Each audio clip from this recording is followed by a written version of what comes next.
Bagian 26, viral.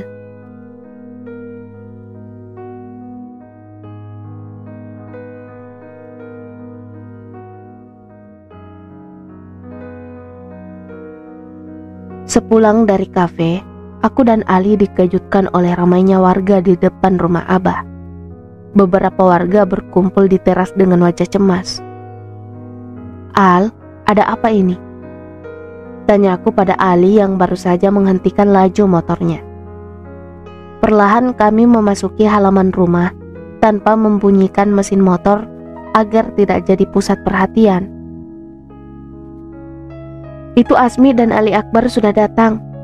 Pak Anto, RT kampung ini menunjuk ke arah kami. Sontak semua mata tertuju pada kami berdua. "Assalamualaikum," ucapku pelan setelah menaiki anak tangga. "Waalaikumsalam," jawab mereka serempak. Beberapa ibu-ibu meraih tubuhku dan memutar-mutarnya. "Nak Asmi enggak apa-apa kan?" sahut Bu Mina memperhatikanku mulai dari ujung kaki sampai ujung kepala. Aku menggerutkan dahi tak mengerti. "Asmi, ya Allah, kamu enggak apa-apa kan?" teriak ibu melangkah cepat dari dalam rumah dengan wajah cemas. "Enggak apa-apa, Bu. Ini ada apa ya?" tanya aku kebingungan menyaksikan tatapan beberapa pasang mata mengarah pada kami berdua. "Syukurlah, Nak." Ibu memelukku sambil terisak. Aku semakin tak mengerti. Ali yang berada di sampingku kemudian melangkah menyalami Abah dan semua tamu-tamu dadakan itu. "Ada apa sih, Bu? Kenapa semua orang berkumpul di sini?" tanyaku karena sudah tak dapat menahan rasa penasaranku.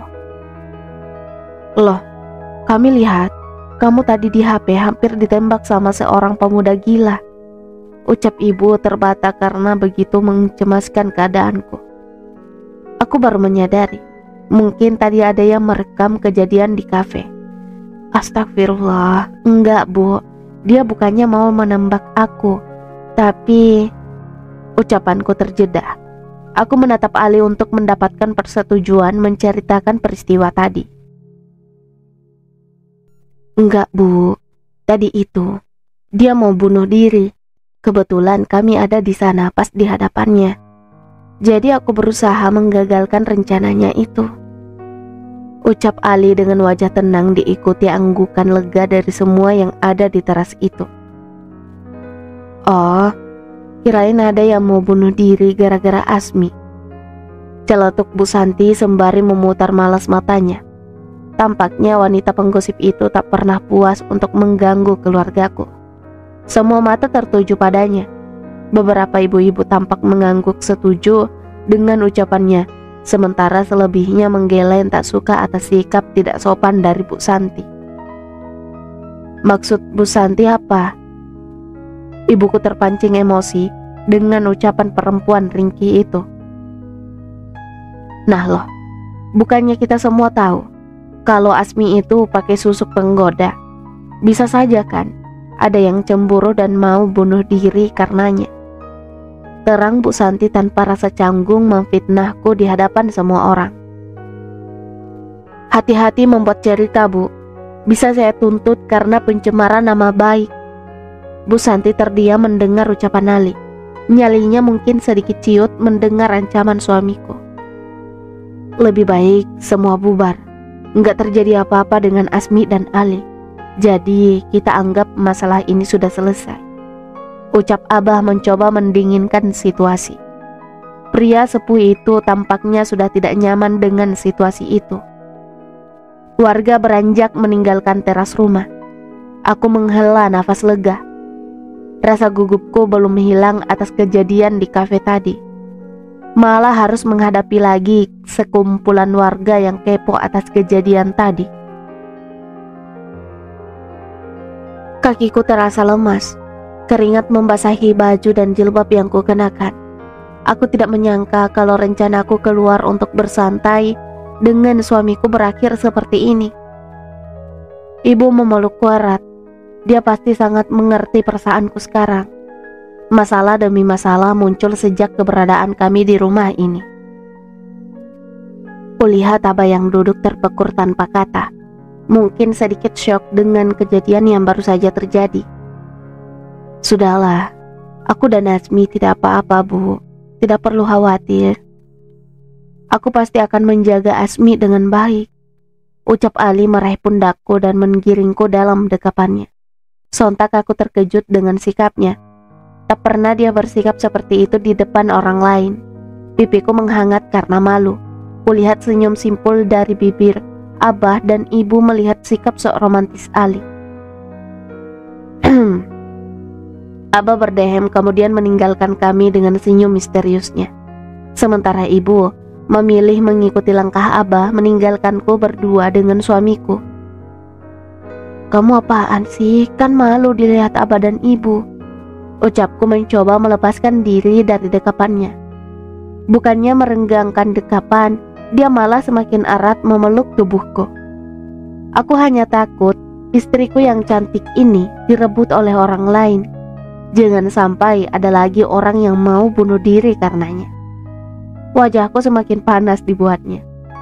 Lelaki berpostur tubuh tinggi itu membingkai wajahku dengan kedua telapak tangannya. Wajahnya didekatkan ke wajahku, membuat wangi nafasnya menyentuh penciumanku. Aku salah tingkah mendapati perlakuan seperti itu. Ke kamar yuk, ajaknya dengan kerlingan mata nakal. Aku yang masih menahan nafas karena malu sekarang benar-benar tidak bisa bernafas atas sikap manisnya itu. Aku mengikuti langkahnya menuju kamar kami dengan langkah malu-malu, seakan peristiwa tadi telah terlupakan. Kembali merekuk indahnya kehalalan bersama lelaki yang telah Allah jadikan jodohku. Kami menghabiskan hari itu di kamar saja, malas rasanya melangkah keluar. Kami ciptakan surga dalam kamar kami, mencoba merangkai bunga-bunga cinta yang sempat terserak oleh guncangan masalah yang datang bertubi-tubi. Menjelang sore sehabis sholat asar, perutku mulai keroncongan. Aktivitas kamar yang kami lakukan cukup menguras tenaga. Aku melangkah pelan mendekati suamiku yang sekarang sedang asyik membaca artikel di ponselnya.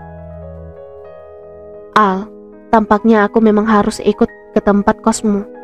Aku merasa tidak nyaman di sini, ucapku lirih menatap Ali yang masih sibuk dengan ponselnya. Dia berdehem tanpa membalas ucapanku. Aku merasa agak kecewa. Bukankah ini adalah sesuatu yang penting untuk dibicarakan? Kok dia malah terlihat cuek saja? Al, sahutku mencoba merebut ponsel dari tangannya. Dia malah menarik tanganku cepat kemudian mendaratkan tubuhku dalam dekapannya. Al, apaan sih? Ucapku dengan bibir mengkerucut. Dia malah tertawa melihatku merajuk seperti itu. Iya sayang, sekarang cerita. Aku akan dengar semuanya. Ucapnya kembali mendekatkan wajahnya ke wajahku. Aku mendorong wajahnya menjauh. Kenapa? Takutku terekam lagi. Ucapnya tersenyum nakal. Apaan sih Al? Aku serius. Rengekku mencoba beranjak dari pangkuannya. Di sini saja, aku dengarkan ceritamu. Ucapnya meletakkan dagunya di pundakku dengan posisi aku membelakanginya. Al, aku ikut kamu saja. Aku capek menghadapi semua ini sendiri. Ucapku ragu. Memang seperti itulah rencanaku, membawamu selalu dekat denganku. Ucapnya melingkarkan tangannya di pinggangku. Tapi di sana aku pasti kesepian kalau kamu ke kampus. Ucapku ragu dengan keputusanku sendiri. Kalau kamu mau, kamu bisa istirahat di konter depan kampusku. Di sana ada tempat untuk masaknya loh. Ucapnya bersemangat. Aku menikmati hangat dekapannya yang semakin erat. Punya kamu? Tanya aku penasaran. Jawabnya mengangguk. Suara ketukan dari arah pintu kamar membuat kami terlonjak kaget. Al, ada yang mencarimu, sahut Abah dari luar. Kami berdua beranjak dari posisi tadi dengan buru-buru seolah Abah akan melihat kami. Padahal pintu terkunci. Aku dan Ali tertawa menyadari kegugupan kami. Keluar yuk, Siapa juga yang datang sore-sore begini? Ganggu aja, gerutunya sambil mengecup keningku. Kita memang seharusnya keluar, Al. Perutku keroncongan, ucapku sambil memegangi perutku yang berhenti berbunyi meminta haknya. Ali tersenyum dan menggami tanganku keluar kamar. Penasaran siapa yang datang bertamu sore-sore begini. Langkah kami terhenti melihat tamu yang duduk di teras sedang serius berbicara dengan Abah. Jantungku berdegup cepat, rasanya ingin segera menghilang dari sana.